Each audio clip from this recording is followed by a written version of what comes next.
artist and musician. I'm from Indianapolis, Indiana, and I moved to Fort Collins last year in August to go back to school and pursue my artistry full time. I love that. So what are you going to school for? Bachelor of Fine Arts and then music business certificate.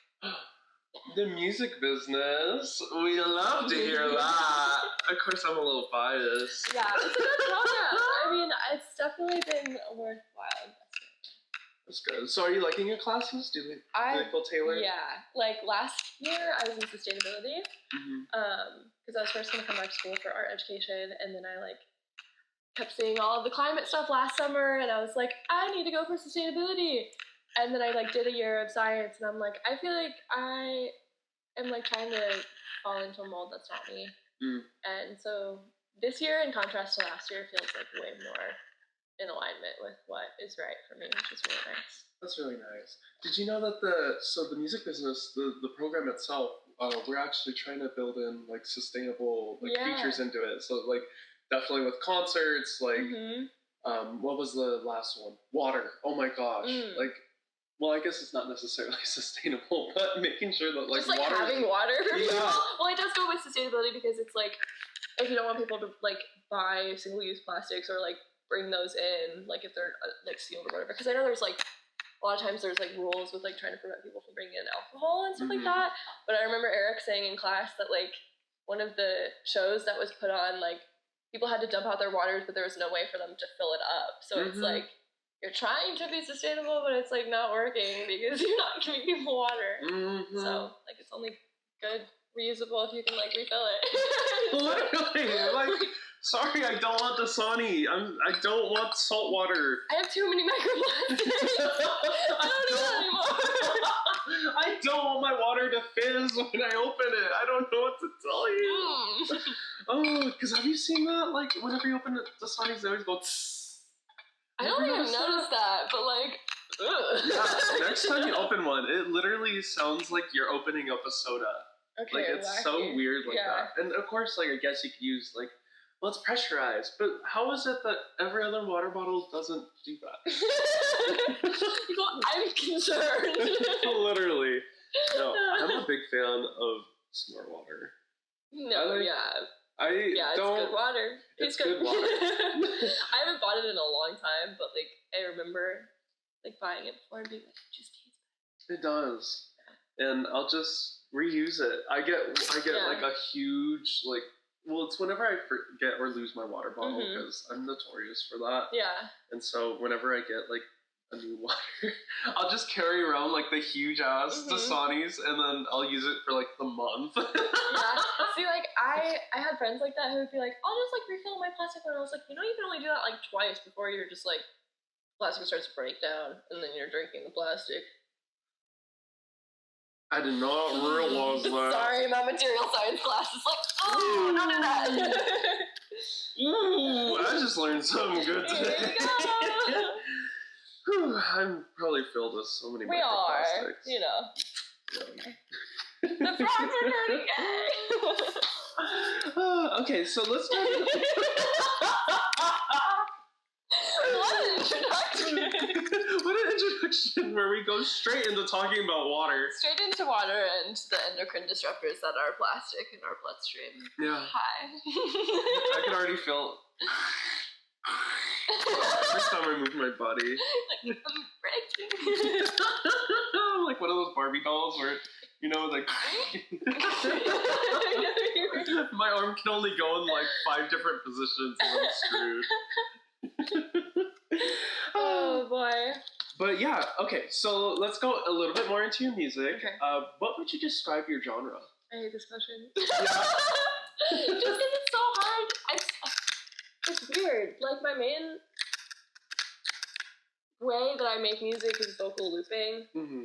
And I don't really hear that a lot, so it's hard for me to put it in a genre. So I say alternative because it's just the best umbrella, but it's also psychedelic, and it's kind of bluesy, and there's folk influences. Not really as much anymore, but yeah, it's a hard question for me. No, I don't blame you because I was listening to your music and I was even having. I was like, this is everything. I really like the oh shoot, it's Please Leave or Please Go or Go Away. Go Away, yes. It's one of my avant-garde drum songs.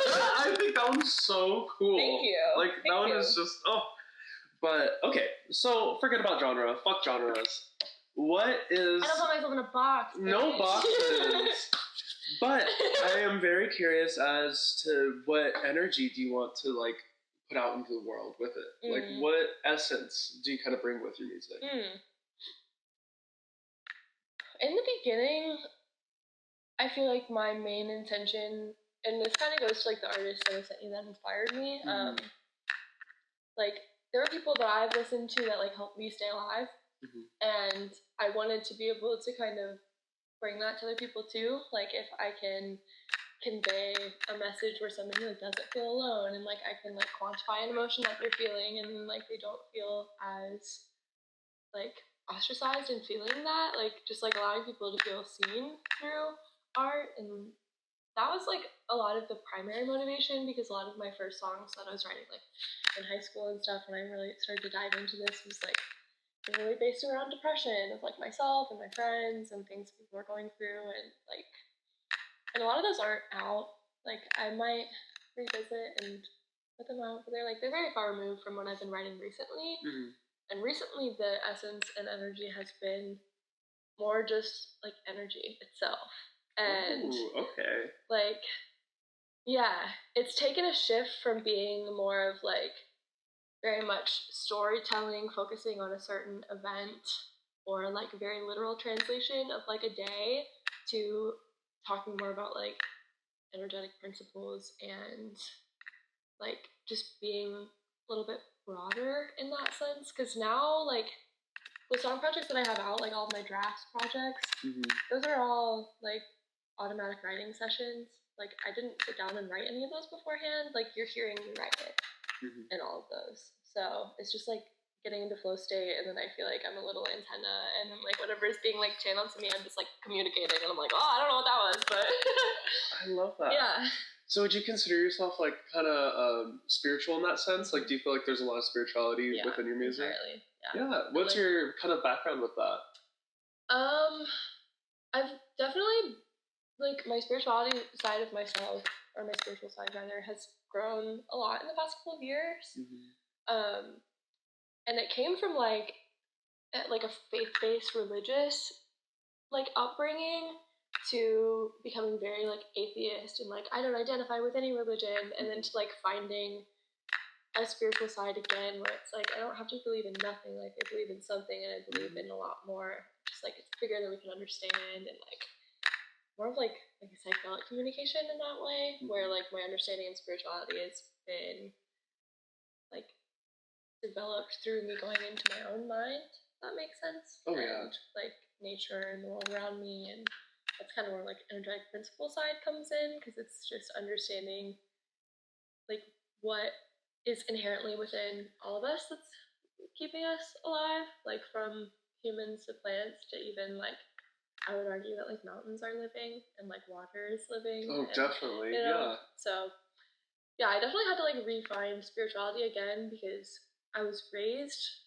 in a way that could have been classified as spiritual, but I don't think it was spiritual at all. It's very much, like, dogmatic religion. It's, like, Catholic Christianity.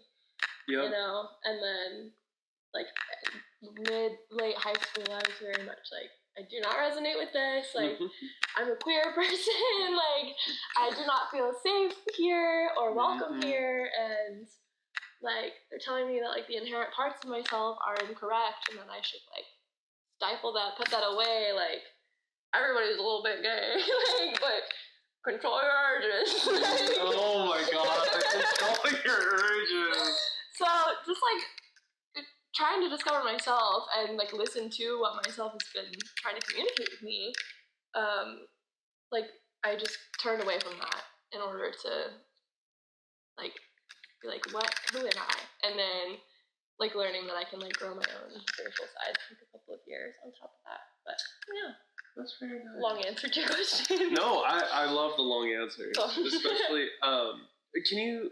so would you say, like, when you mention energetic principles, is that connecting to how you think, like, the mountains, the sky, everything is alive in a sense. Is that kind of more what the energetic principles is to you, or could you dive in a little bit more about that? Yeah, it's something that's almost hard to put into words because, like, it's not something that's very conscious, if that makes sense, for me, rather. Like, it's not something that I, like, consciously, like, I do ponder it, right? But it's more of, like, a subconscious side, and it's more of, like, when I'm saying, like, energy gets, like, channeled to me, or, like, I'm, like, communicating something where I'm, like, I don't even know what I'm saying. It's, like, coming out of me. So I feel more like I am a vessel of communicating something greater than myself. Like, I'm not coming up with these ideas. They're just, like, flowing through me. And I'm, like, I don't know what that was, but, like, here it is. Like, kind of just letting the universe speak through me, if that makes sense. Oh, yeah. Yeah. So do you have, like, a song where you just really felt, like, spiritually connected, especially through, like, your writing process, since it is a lot more,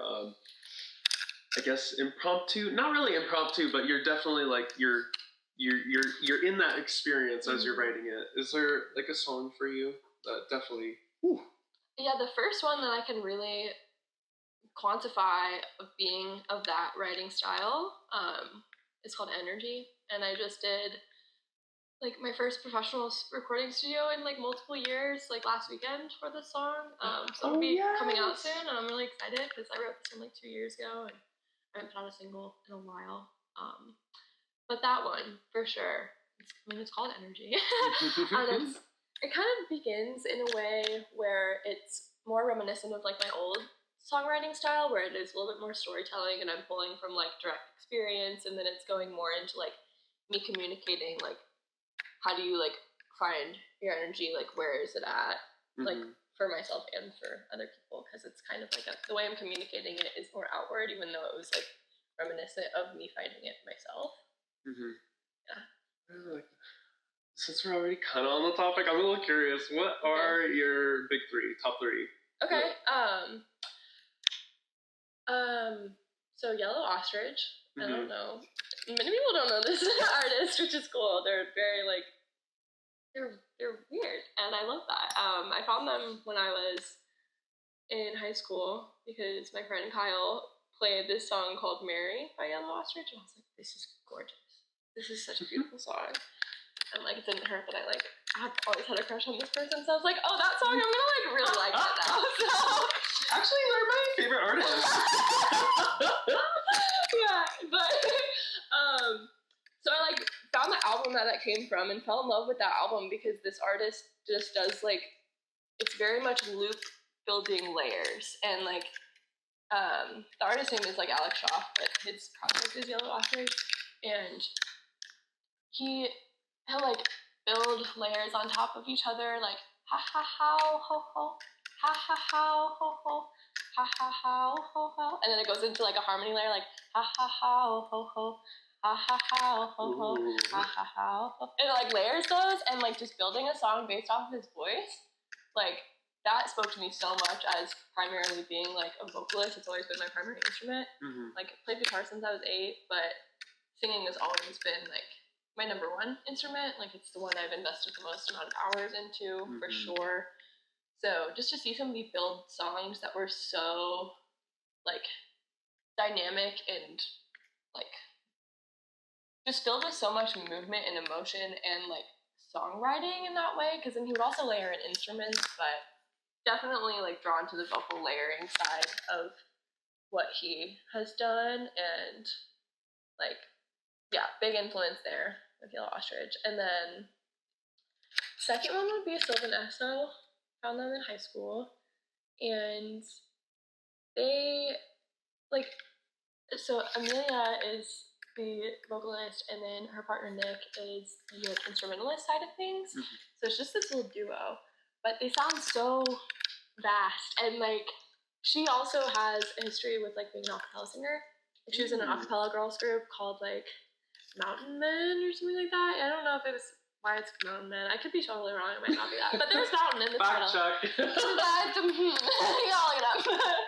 But yeah, so having her have that, like, acapella side to her, like, just, she really plays with her voice in a lot of ways that I was, like, very drawn to and inspired by, of, like, it not just being, like, traditional songwriting, I'm singing a basic melody, but she'll, like, really like dance with her voice, if that makes sense. And yeah, they were very incremental to me in that way. And then Kevin Abstract is the last one, but not the last one. He's not like last on the list. I like 3 artists and that's it. No, I mean, I do kind of like, the way I listen to music is very neurotypical. I'm like, oh, I like this album. Let me listen to just that for 3 months. Dude, do you ever get like anxious when you're not listening to them? Like that's how I get sometimes with like the Arctic Monkeys. Like if I listen, if there's like a certain point of the day where I'm like, I need to listen to the car, and then if I listen to anything else, I'm like, I didn't get to listen to the car again today. Yeah, there's certain songs that just like the frequency is like something that just all your atoms have like learned how to resonate with so much that it's like if you don't hear it, it's like missing it. It's like, where's that though? Like we need to vibrate to that. But I resonate. Yeah, Kevin Moore was inspiring to me, like not necessarily. Well, okay, I don't want to say like not necessarily in a sonic sense, because definitely yes, but like. It probably is like the least translated in terms of what I sound like, not directly sounding like what he sounds like, but I was just way more inspired by him as like a full-blown artist, and like the low budget like stuff that he created in the very beginning. Like Kevin Abstract created Brockhampton, if you know that group. Whoa, okay. And I was like very into them in high school, and he like just really showed me like what you can create as just like building a collective, and like low budget music videos in the beginning of like seeing what they could do on like, you know, no money. And he's also like a queer Black man who lived in Texas, and like kind of seeing how like his identity was able to develop as he put out songs. Like he had a project that he took down because it was like not resonant with like who he actually was. It was like him still trying to fit like heteronormative world, and then like put out like American Boyfriend, and that was like when he was finally like owning his sexuality and like making it public. And yeah, I've always just been extraordinarily inspired by him in a lot of ways, and more of like the multifaceted ways, because he also like directed Dominic Fike's like 3 Nights music video like back in like 2018. So he's delved into like a lot of these different worlds of like not just being music, but also like visual side of things too, and like the creating merch side, and like through his little collective. Like I was like extraordinarily inspired by that, to see that music doesn't have to be just like a song. It can be this whole universe that you can build, that somebody else can like experience and feel so seen in. So yeah, I love that. Yeah, you know, I love your answer. I didn't want to interrupt you in the slightest, but when I asked about the big 3, I kind of meant your son's. Oh my god! What's your big 3? Okay, my big 3 artist. No, it's so funny. No, but I was going to ask you that anyway, so I was just like, works. You're like, okay, go for it. Yeah. Big 3 astrology. I'm a Taurus sun. Ooh, okay. I'm a Libra moon. And I am a Leo rising. We have the same moon. Cool. Yeah, I'm a Pisces sun. Nice. Libra moon, and then a Gemini rising. Okay, yes. I see that. Or is it the flip? Wait a minute. No. When were you born? On March 10th, 2003, in Greeley, Colorado. 7:37 p.m. Oh my god, okay. So I know, no, I think I'm a Gemini moon and a Libra ascending. I think that's what it is. I think I got those 2 flipped. Okay, yeah, okay. Yeah. Okay, cool. Yeah. Amazing. Astrology. I know. I always try to dabble. I definitely had like a spiritual side, especially growing up. I grew up Catholic, and then didn't like it, and then kind of went through like a lot like how you're kind of explaining, and then just finally started just diving into the how you say boundless realm of spirituality where there's not anything to construct. It's how you view the world and how it's like connected to you. So I kind of I like that we're both little spiritual daddies. And with that, it's cool because it's like you are drawn to what you're drawn to, whether it's like tarot or crystals or astrology, and like you learn more about it and you're like, what is this world? And it's like one thing leads to another, and then you're like learning more about, like, it is boundless. I think that's like a beautiful way to put it, because it can grow into as much as you want it to. It doesn't have to be just like this is the box of spirituality that you exist within. You have to do this, and this. Yeah. Like, what is true to you? What are you drawn to? And then realizing how kind of they're all connected. No, especially because I try to be like, it's hard. Well, for me, like specifically with gemstones and those, like, I don't know. I love that there is like a list of what each gemstone's for and what their capability is and this and that. But I truly don't think it's what you put into it. Like, I have always thought that, because it's like, I don't know, I have this big rose quartz. Well, I don't anymore. I gave it to my boyfriend. But I felt like that would just give me everything. Like, like obviously rose quartz, love and abundance. So obviously it's a little more broad. But I don't know. Like, I felt like if you kind of like focus on something and you're like, this is my reminder of what this is, then it's almost like putting your own energy into that. Absolutely, yeah. So, like, you could give a crystal thing to somebody who, like, doesn't believe in it, and I don't think it's really going to do anything, you know? It's like, that's where all of, like, this energy work stuff is like, it's the belief that you believe it's possible, and then it, like, will be for you. If that makes sense. Like, manifesting in a way. Yeah, like, if you think, like, tarot is a whole bunch of bullcrap, then, like, it probably is for you, because that's what you believe. Like, if you know, believe in it, and then, like, you get a reading, and it, like, pulls up in you things that you're like, wow, I really resonate with that. Like, you're allowing it to be here for you. That's so real. Have you ever had, like, a really, like, ooh type of tarot reading? Yeah. Oh, yeah. Sometimes I hit, like... Shout out, Kate. I love you. First reading ever. I love that. Yeah, no, it's weird. My tarot cards will go missing when they're ready, when they don't want to be read. Yeah. I've had them for probably, like, 5 years. Yeah. And every time, it's the same with my rings. They will go missing for months and then be in the most random place. And then it's like, all of a sudden, I'm like, well, now I gotta read, because these bitches came back. So like, obviously... I didn't put you there. Okay. I didn't put you there. Obviously, I have a message waiting for me. Yeah, that's cool. Yeah. But yes, okay. Sorry, whenever anything starts talking about spirituality, I just start rambling. I'm here for it. I am a little more curious about your background, especially with the music. So, Minneapolis, is that? Indianapolis. It's okay. It sounds very similar. But, so, I'm kind of curious about what was that journey, especially coming to Fort Collins, and kind of the music journey along with it. Yeah, okay.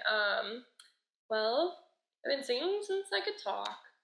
It's, like, always been a part of me. It was, like, in church choir and all of these things growing up. I, like, dabbled with different instruments, like, started learning piano when I was 5, guitar when I was 8, like, kind of, like, building that, like, well-rounded little me. And I guess this would be something cool to share. Like, the first moment that I knew, like, I had something special when it comes to, like, voice was in choir one day in middle school. And I've always been able to, like, naturally hear harmony lines and just be like, this would go good with that. That's why I love vocal looping, because it's just, like, how my brain works. It's like, I put something down, it's like, now this goes with that, and then this goes with that. But we were in choir, and usually in choir, it's like you sing your notes, you know? Like, you're not supposed to really, like, deter from that. But I, of course, being the little extra being that I am, was like, but this would sound good. So I, like, start singing this, like, secondary line of, like, this little harmony line, and the girl next to me is like, stop. Like, we're not supposed to be singing that. And I was like, yeah, but it sounds good. So I, like, kept doing it really quietly, and then my choir teacher was like, stop. I was like, oh, fuck. She caught me. Like, I'm in so much trouble. I'm about to get yelled at. And I was like, she's like, who's doing that? And I was like, me. And she looks at all of us. She splits the room into two. She's like, you teach them all that. And I was like, oh, so I was doing something cool. So then I got to teach all these other little people the line that I was writing, and it was just like, I bet they've completely forgotten about that to this day, but it stuck with me so much. It was like one of the most validating things I experienced as a child in terms of like my music. That stuff? Oh, really I love hearing that. Oh my god. Yeah.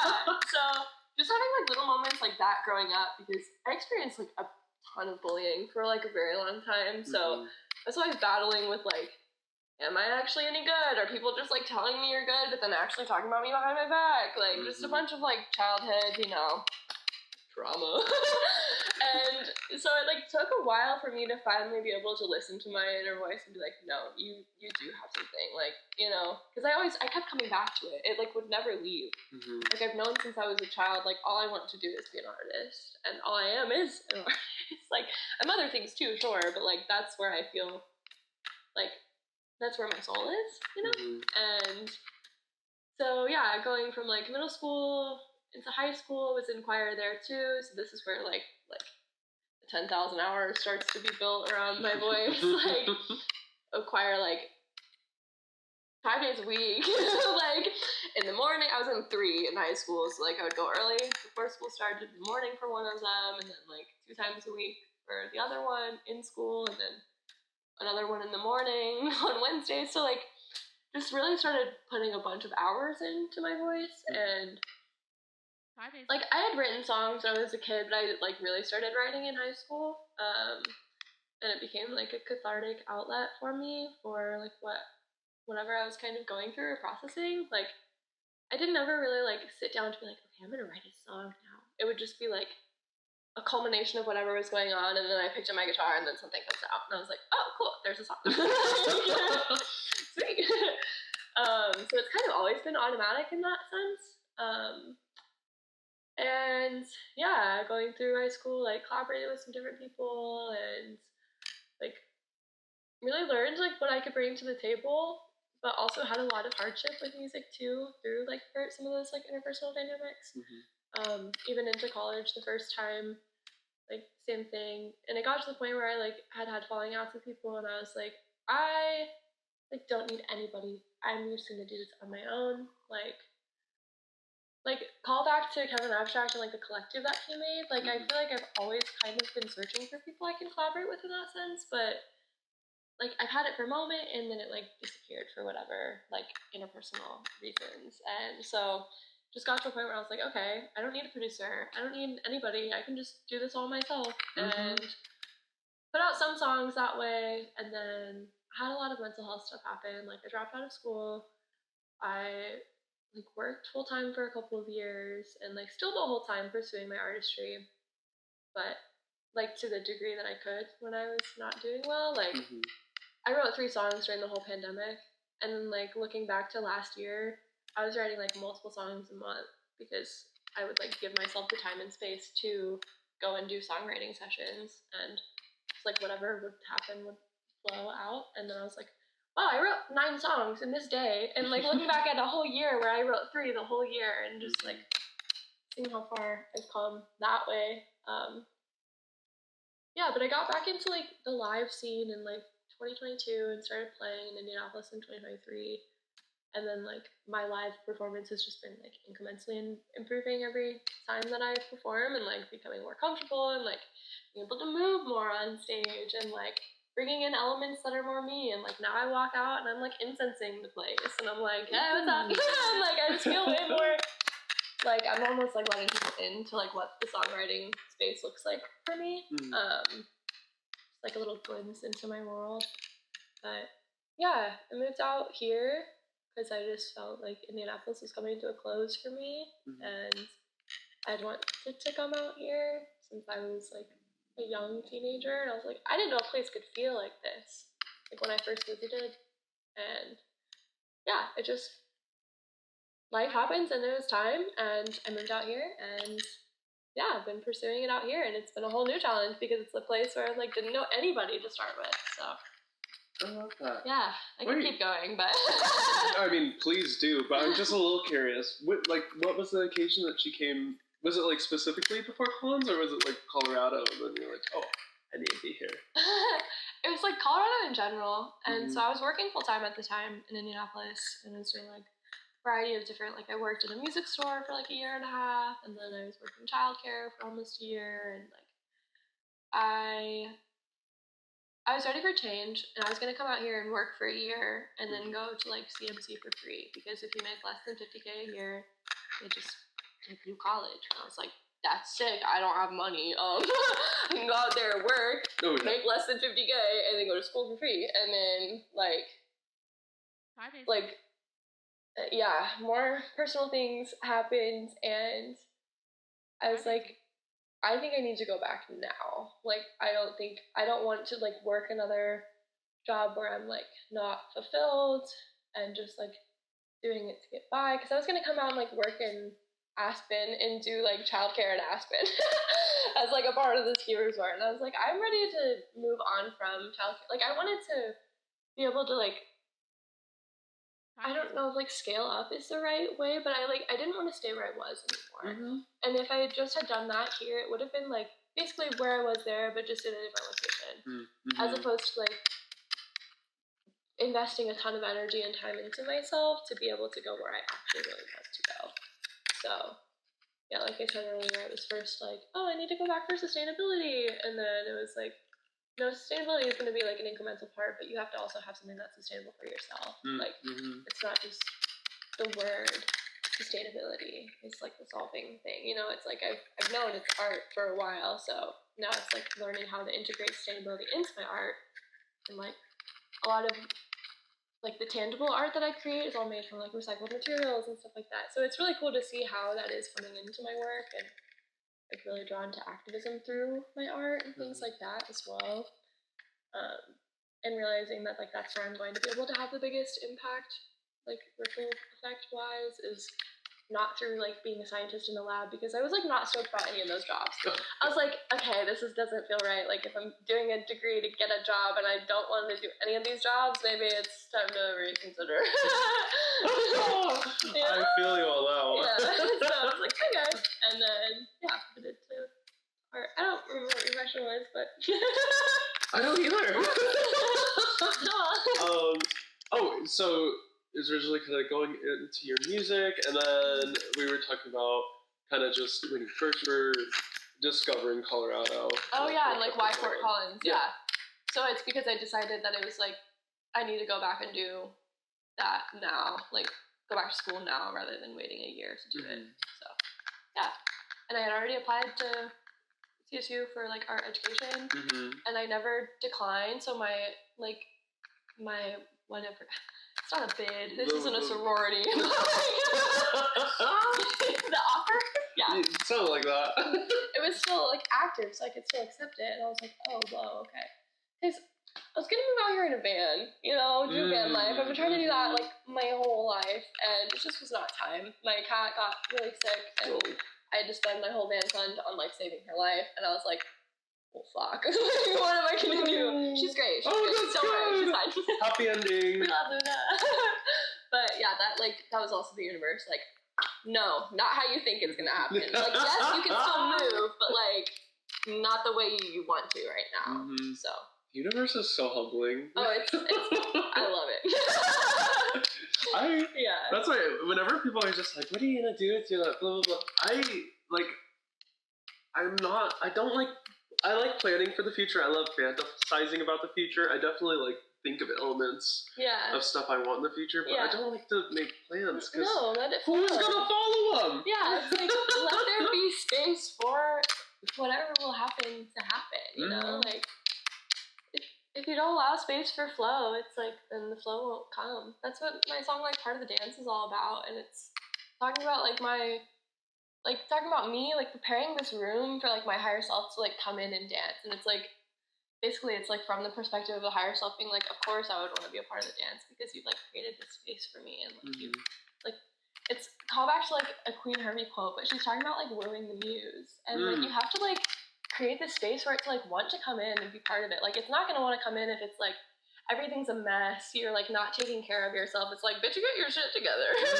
But if it's like, I've been investing this energy, I've been curating this space and making room, then it's like, yeah, of course I would want to be a part of that. I love that. So what does your music journey kind of look like currently for you? So I was doing this drafts project starting last year, and I was doing, like, on the 24th of the month, starting in January, I was releasing the songs I had written the month prior, just like voice memo drafts on my phone. And I did that for 5 months, and I was going to do it for the whole year. But, again, personal life. And so something happened where one of the months just didn't happen, and then after that, I, like, was also focusing more on, like, playing live at that time. So then I had my first, like, Colorado live show, and then I was setting up a show in Indianapolis. It was, like, benefit show. And so, like, my focus pivoted from, like, songwriting hermit mode to, like, curating spaces and events mode, which, like, takes a lot of energy, and I love it. It's so fun. Like, when I, like, put shows on, it's, like, I'm picking out all the different people of all different genres because they're always genre blenders, because that's what I love, because I can't just book people that sound like me because I don't know anybody that sounds like me. That is real. It's hard to, like, book a collective, you know, like, oh, this is all, like, avant-garde, whatever the fuck. Like, hello? So I do genre blenders because then it also, like, creates space that, like, there are more people that are able to come because it's not just, like, the same punk heads or not just, like, the same math rock heads. Like, it's, like, people from all the different genres coming together and meeting people they might not meet otherwise and getting introduced to music that they might not otherwise. Yeah, so I pivoted from, like, the hermit songwrite mode to creating live show mode, and now I'm finally, like, refining things from the past in, like, a professional studio application, because kind of like I said earlier, like, in my past I was like, okay, I don't need anybody else, like, I'm gonna be my own producer, like, fuck this noise, like, I don't need anybody else. And then, like, I still had, like, a lot of, like, release paralysis, and that's why I didn't put out anything for, like, I have, like, a 5-year hiatus in my discography. Like, it went from, like, 2018 to 2024. That's, like, how long of a gap there was. And, like, the production side of things was still, like, holding me back to an extent because I was like, it's never done. It's never perfect. Like, there's still so much more that can be done. And I finally grew to a space this year where I'm like, I'm ready to delegate. And I'm ready to, like, ask for help and be like, hey, you have an expertise that I don't have. Like, let's work together. And it wasn't even me seeking it out. It's like, there was a studio in Evergreen, Colorado that reached out to me. And they're like, we want to work with you. And I was like, oh, let me look into this. Oh, me. And yeah, so I worked with these guys at the spot in Evergreen and made, like, a 10-hour session last weekend. And it was phenomenal. And I'm so stoked about getting this out because, like, I'm just so excited to give this song justice of, like, what it can be, because, like, I perform this one live every time I perform, but there's no, like, version that people can go listen to it. So yeah, what it looks like now is, like, diving more into, like, a collaborative space that I haven't been into before, and, like, giving more energy to things that have been, like, developing and growing for a while. So for this song, it's like, I'm gonna be shooting the cover and doing, like, this, like creative self-portrait for the cover of it, and then, like, I have a whole music video idea that I'm going to be making. So it's just, like, starting to kind of build that world, I guess, like, rather than it just being, like, soundscapes of, like, being in a space where I can work with others again and appreciate what other people can bring to the table. And yeah, like, leveling up, I guess, is kind of what it feels like to me. I was just about to say, like, you talking about everything, all I could just see is, like, you're a literal butterfly right now. Like, you're, like, just you explaining everything, I was able to, like, physically see the caterpillar, the cocoon, and it definitely sounds like you're finally, like, able to break out of your cocoon and you're able to finally dive into it. one of the things I've taken from one of the interviews was with my first one was with Jay LeCavalier. Have you heard of him by any chance? I don't think so. He's a really cool guy. First episode. Check it out. I got you. Don't worry. But he always talked about like how for him he's definitely well connected to music, and he kind of talks about it in a sense that you do with it. But he says that a song is never finished, but rather surrendered. I did watch that clip. Yeah. I know what you're talking about, yeah. And I was like, yes. Like, I really resonated with what he was saying. Of, like, when you're playing live, it's just, like, that's the version of it. You don't have to think about it anymore. But he was talking about, like, in the studio application, like, it's never fully done. And you could just keep going at it forever. But you have to just get to a point where you do surrender it. And I felt that a lot also with, like, my physical art. Because now that I'm, like, a BFA student, like, I have deadlines, and projects have to be turned in on those deadlines, and it, like, being a perfectionist, like, something is never really done, but then it has to be, you know? So you get to a point where you're like, okay, well, this is what it is, and I'm turning it in, and then you can appreciate it and love it, because you're finally, like, removed from it to an extent. Like, I feel like without having those, like, parameters and stuff, like, it could just go on forever, and, like, that's why shows have been so great for me, too, is because it's like, okay, whatever songs you have at this point in time, like, get those ones ready. And then I also, like, especially back in Indianapolis, I haven't done it as much out here, but I used to make my outfits for all my shows. So it would be like, okay, well, I have to get this together, and, like, I'm a procrastinator. Same. It's really bad. So, like, I would have, like, months knowing that I would lead up to this show, right? And it's, like, every the day before and, like, the night before, where I'm, like, frantically sewing, and it's like, okay, it's 4 a.m. I don't care. Like, this daisy crop top is gonna be done.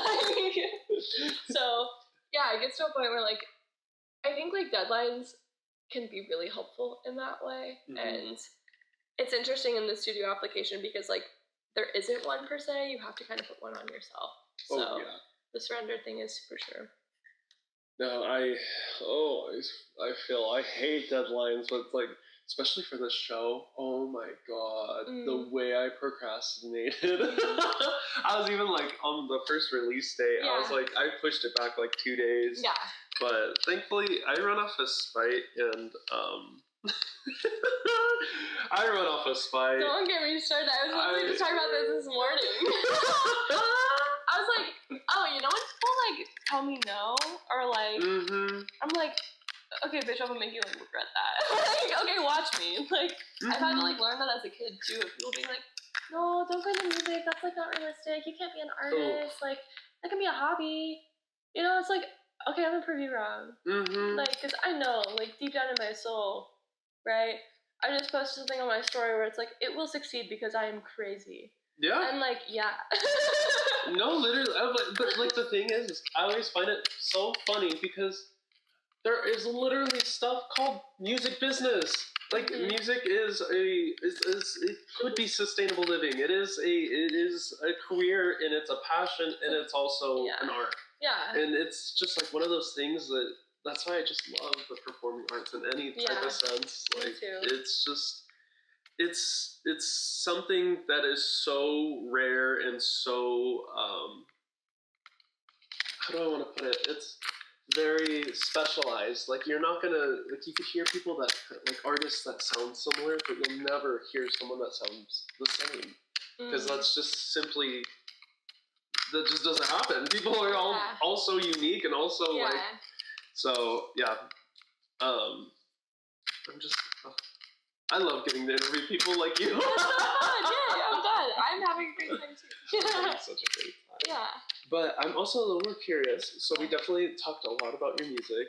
You definitely have sewing. You told me before the camera you do tattoos. I'm a little more curious about your outer artist. Like, my other avenues of artistry. Yeah.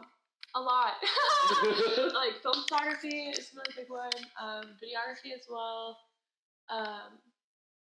For a while, like, up until this year, I would have called myself, like, a 2D multimedia artist, because I had never created anything in 3D that I enjoyed until this year. And then I made a sculpture out of vinyl and CD and cassette tape, and I was like, this is my favorite thing I think I've ever made. And I submitted it to a fucking like exhibition in Santa Fe.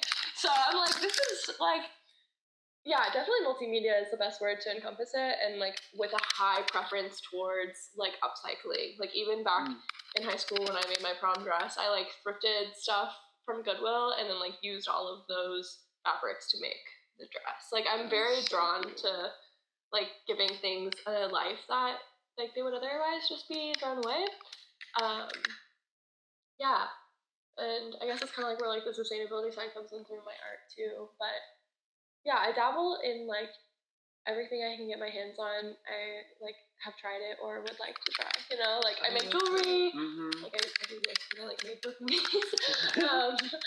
But yeah, I'm drawn to like it all. Like I was really lucky to have like a babysitter who taught me how to make jewelry when I was a kid, and then my grandmother's taught me how to like cross stitch and crochet and knit and like the fiber art side of things, and my grandma also taught me how to sew. And I taught myself photography from a really young age, and I've been shooting film for 8 years, and I love that. That's like technically my concentration is photo image making, because I'm ready to develop my own film and not have to keep like paying this lab. Like no, I just want to be able to like complete that process start to finish, because I'm so drawn to like the analog in that sense. Yeah, tattoos have been like something that I explored in high school and then I've been like re-exploring, which has been really lovely, and I love it. And it's so cool because it's also like collaborative art, and I'm like making something for somebody else that they get to rep forever, and like making something like tailored to them that they're really stoked about, that I'm really proud of. And yeah, so kind of a little bit of everything. Like there are some things that I haven't really explored as much, like pottery for example, or like metalworking. Like those are things that I've like done a little bit of, but like I would love to explore more. So honestly, yeah, just like multifaceted. Same with like in the music side of things. Like vocals are my highly preferred, and then like guitar is secondary. But like I like the drum songs you were listening to. Like I started teaching myself drums last October, and like the whole March graphs is all like me playing drums for the first time on stuff. That's crazy. And like hand drums, and like, you know, I can dabble on the piano, I can dabble on the bass, ukulele. Like I can just dabble on things. I'm a dabbler. Ooh, we love the dabble. Dabble. So, yeah. Oh goodness. Oh my goodness. What's up? I just realized I was recording on like the wrong input, but it's okay. That's why we have these. Yeah, for sure. Hopefully the times where I like touch it is not messing up the audio too bad. Yeah, it's not too bad. There's definitely. Oh my god, there's this one where it's like, honestly, it might be this today because my jewelry kept on like swinging at it, and I'm like, oh shit, whoops. I know. I would like do things. I was like, what? Hello. Hello, microphone. But I love it. I love hearing your art. I love hearing just everything about you. You just embody so much, and it's so wonderful being able to talk to you. As we're kind of wrapping up, I'm a little curious, what is something that you're kind of looking forward for yourself and for, I guess, people that are watching, what they can look or kind of be anticipating? Definitely energy coming out. Oh, yeah? Yeah, for sure. I'll get the mix back at like, the beginning of November, and then it'll just be the visual side that I'll be developing before it comes out. So like the cover, I'm super stoked for. I have like all these little ideas in my brain. I'm like, oh, so excited! So yeah, putting all of that out, and then like after that, there might be more singles. It might be me working on like an album. I don't know yet, something like that. But also playing live more will be also on the horizon. So, yeah. Oh yes, please. Yeah. One of these days we'll have to, you know how you did the open mic nights? Well, we try to do like the jam scholars, and we try to get in. So if you ever want like a performance or like do anything with that, just let us know. And yeah, I wanted totally to. I tried to last year, and they didn't follow up with me. So. Well, I'll make sure to. Okay, cool. I'm the vice, so. Bitch, I'm booking you. Yeah, executive power. Yeah, I've wanted to do that since I moved here, so I would love everyone to for sure. God. Absolutely do that. Yeah. We definitely need artists. So. Okay, well I'm here. Yeah. Also, I have to let you know. So I'm also the student coordinator for Business Pride, and we're doing a sustainable fashion show. No way. So I feel like that's definitely up your alley. Yeah, when is this? Kind of soon, but November 12th. Okay. So I'll make sure to get you more information on that, because I mean, I have stuff that I have already created that's like upcycled sustainable wear in that way, that I don't have to like make something new. Yeah. Yeah, I'll send you all the I also details. have like the tiniest bit of like fashion modeling experience, so I can like walk it down and like you need me to like rep it. Yeah, I'm gonna be so down with that. I love that. Definitely give me more info on that. I would love to, because that was another thing when I was like, should I do fashion? Should I do fine art? Like, so I would love to still be able to do fashion, even though that's not like my major concentration. You know what I mean? You gotta Same do with it all. music. You like, gotta do it all. It's like my major, but like, it's my everything, you know? So, yeah. But yeah, well, this is the podcast for future fans to find their new favorite artists. So is there any messages that you'd love to send out to your soon-to-be fans? Keep creating, and yeah, just, yeah, keep creating. I don't know what else to say, but we need your art, so yeah, you are seen and you are loved. Wonderful. I don't know. No, that's perfect. I'm like, I kind of put you a little bit on the spot, so I'm sorry. Statement. Make art. I think it's wonderful. People need to be told. Yeah, I mean, you have permission to create art. Like, it doesn't have to be, there's no standards that you need to meet, you know? And if you feel like you didn't get permission, you got it now. You have it. You have it. You have my permission. And that is important. That should be enough. Well, that's it for Speak Before I Think. I am Jack Thaddeus, and here we have Riley Welsh. And they're wonderful, beautiful. Listen to their music on Spotify. Do you have Apple Music? It's on everything, baby. It's on everything. It's on everything. You already know. And it's going to be in the link in the bio. These are in Tidal and like Amazon Music. We love DistroKid. DistroKid gets all the bases covered. So. Oh, I just downloaded DistroKid to be able to get this on Spotify. Oh, yes. Mm-hmm. Yes. Yeah. Yes. Check out Speak Before I Think on Spotify. On Spotify. Like, review, subscribe. That's what you need to do for Comments. I don't know. Rate, review. Rate, review. What's the other one? It's not Tony's. What? I don't know. Nominate me for whatever. Oh, whatever. Yeah. Just put me in the nominations. It doesn't even have to fit the category. Nominate me for Best Bad Bitch. Perfect. Okay. Wonderful. Yes, of course. Thanks for coming on. And then that's it.